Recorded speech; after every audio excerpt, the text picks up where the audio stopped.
यह मुझ पर बहुत दिनों से मुग्ध था। यह बराबर मुझे भगाने की ताक में रहता था। एक दिन मेरे पति को असावधान देखकर यह मुझे और मेरे इस बच्चे को ले भागा। यहां लाकर उसने मुझे बांध रखा और रोजाना चाहता था कि मेरे साथ संभोग करे। अभी तक भगवान ने कुछ ऐसी कृपा की कि यह मुझ पर हाथ न डाल सका। आज यह तुम्हारे हाथों मारा गया।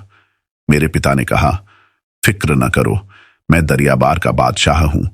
मैं तुम्हें अपने महल में ले जाऊंगा। तुम जितने दिन चाहना वहीं रहना। सुंदरी ने यह मान लिया। दूसरे दिन मेरा पिता उसे और उसके बालक को लिए हुए चला। कुछ देर में मेरे पिता के छूटे हुए साथी भी मिल गए।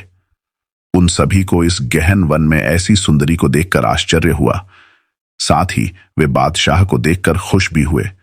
बादशाह ने विस्तार पूर्वक उन्हें बताया कि किस तरह यह युवती हबशी के पंजे से छुड़ाई गई।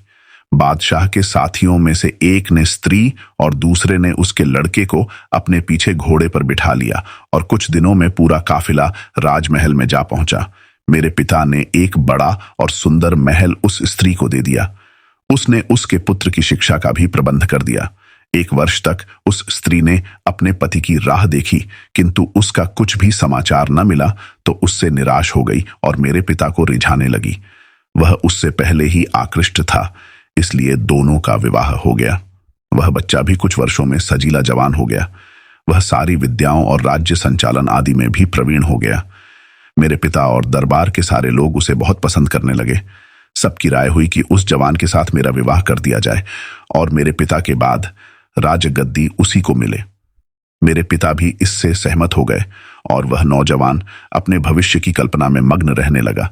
किंतु मेरे पिता ने शादी की एक शर्त यह रखी कि वह फिर किसी अन्य स्त्री से विवाह नहीं करेगा। मुसलमानों में 4 विवाह तक जायज हैं, इसलिए यह शर्त उसे अपमानजनक लगी और उसने यह शर्त अस्वीकार कर दी। चुनांचे विवाह न हुआ। वह इस बात से बहुत नाराज हुआ और बदला लेने के लिए षड्यंत्र करने लगा। एक दिन अवसर पाकर उसने मेरे पिता को मार डाला और मेरी हत्या के इरादे से मेरे महल में आया। किंतु हमारे मंत्री ने मुझे पहले ही एक गुप्त मार्ग से निकाल लिया था। मंत्री ने एक मित्र के घर रखा। 2 दिन में एक जहाज के कप्तान से बात करके मुझे ऐसे बादशाह के देश की ओर रवाना कर दिया जिसका राजा मेरे पिता का मित्र था। जहाज चला तो सब ठीक ठाक था कि किंतु कुछ दिनों बाद ऐसा तूफान आया जिसे देखकर कप्तान और नाविक तक गश खाकर गिर पड़े। कुछ ही देर में जहाज के टुकड़े टुकड़े हो गए और उसमें के सब लोग डूब गए। किंतु मुझे एक तख्ता मिल गया जिस पर मैं बैठ गई और एक दिन बाद किनारे आ लगी।